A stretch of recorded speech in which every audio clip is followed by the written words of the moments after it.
It is now my pleasure to introduce the student speaker for the class of 2017. A graduate of MIT and the George Washington University, Jack Vivian is the lead articles editor for the Catholic University Law Review.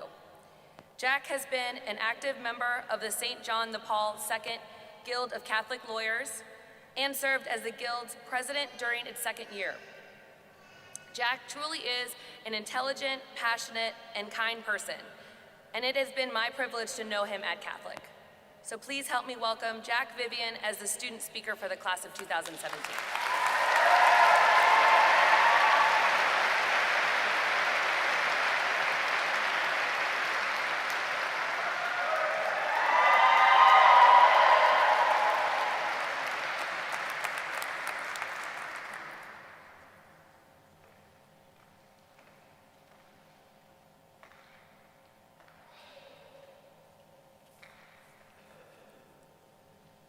President Garvey, Ambassador Barshevsky, Dean Attridge, administrators and honored guests, family, friends, and members of the class of 2017, welcome and thank you for permitting me to speak with you here today. I remember in one of the final torts classes of 1L year, Dean Scordato told our section that it was not always common for a class to be as tight-knit and collegial as we were. His advice was to keep it rolling. Well, class of 2017, our class is special, and I think we need to keep it rolling throughout our careers.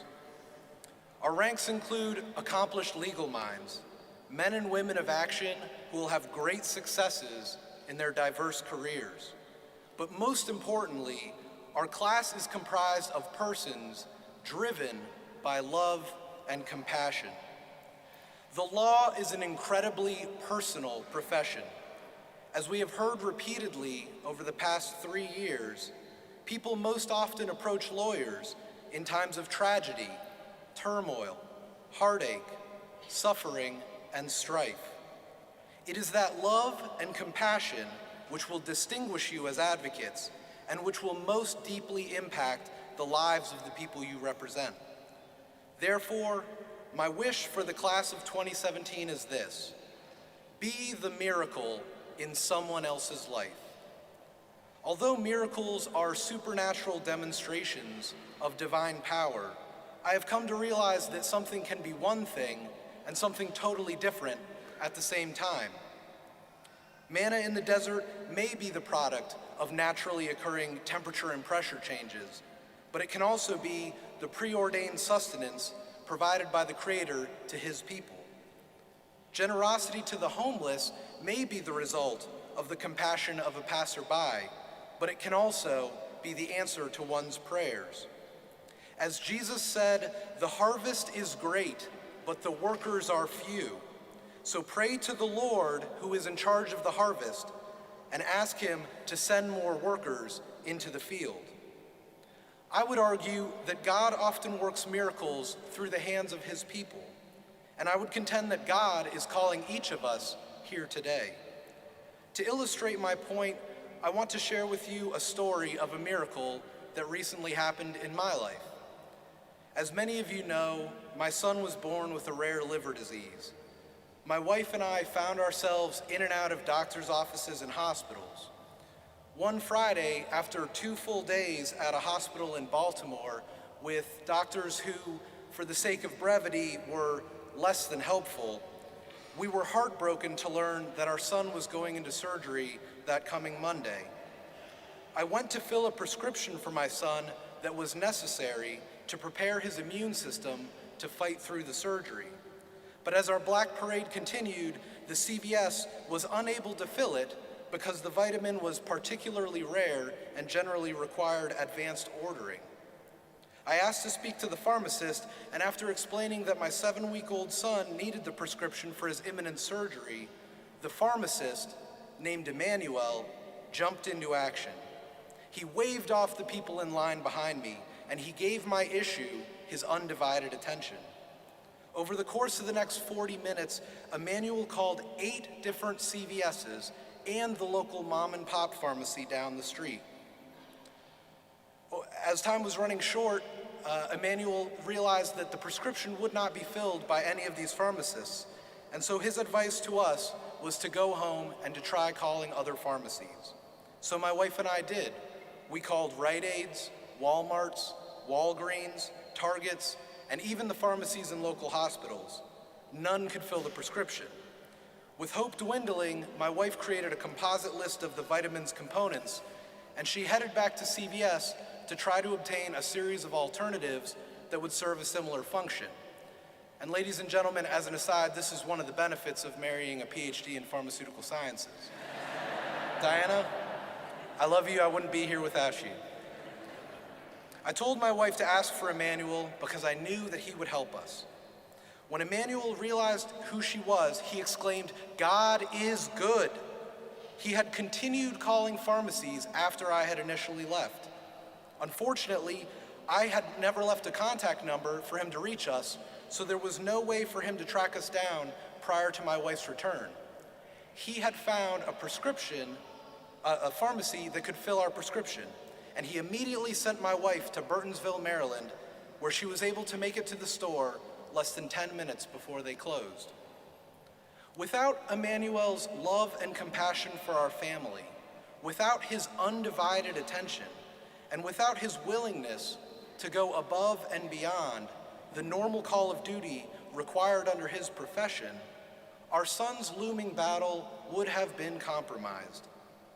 The retelling of that story may sound like the unremarkable event of getting a prescription filled, but I assure you that the impact it had on our family at our time of greatest need was nothing short of miraculous. We were able to continue on with strength because it renewed our faith that God had not abandoned us on our journey. The pharmacist, poignantly named Emmanuel, was a miracle in our lives. How many times has someone done something for you, no matter how small, that helped you keep your head up when you were pushed to your limit? As attorneys, your clients will typically approach you when something has gone wrong, and it will be your decision whether you advocate as much as is required under the law and under our rules of professional responsibility, or whether you will go further, whether your heart will be filled with love and compassion, whether your attention will remain undivided to their struggles, whether you will go above and beyond the call of duty, whether you will be a miracle in someone else's life. Many law schools can prepare you on substantive issues, but this school breeds the love and compassion necessary to go that extra mile. You see it in our administration, our faculty, and our students. You see it in the pro bono activities, the community service, and the fundraisers of our student organizations and clinics. With our doctrinal studies complete, it is now time to take that same love and compassion out into the real world. You have the tools necessary to do God's work, and the opportunities will be self-evident as illustrated by the corporal and spiritual works of mercy. Visit the imprisoned. Whether you are a public defender or a prosecutor, seek justice for all and pursue a culture of forgiveness. Console the afflicted. Whether the injury is financial, physical, or otherwise, recognize that an advocate can never achieve true victory without heartfelt compassion for a client's struggle. Bury the dead, instruct the ignorant, and so on. The truth is that our country and our world are as divided as they have ever been. Perhaps the first step to healing is setting conflicts aside for a moment so that we may see each other as children of God, a starting point in which we may all find common ground. I have known since we started 3 years ago that this class would have successful legal careers. But I also know that we are capable of something much greater, applying our love and compassion throughout society, to our clients and to everyone we meet. It is my privilege and honor to congratulate the class of 2017 on its accomplishments here today. Now go forth and be miracles in the lives of others. Ad Maiorem Dei Gloriam.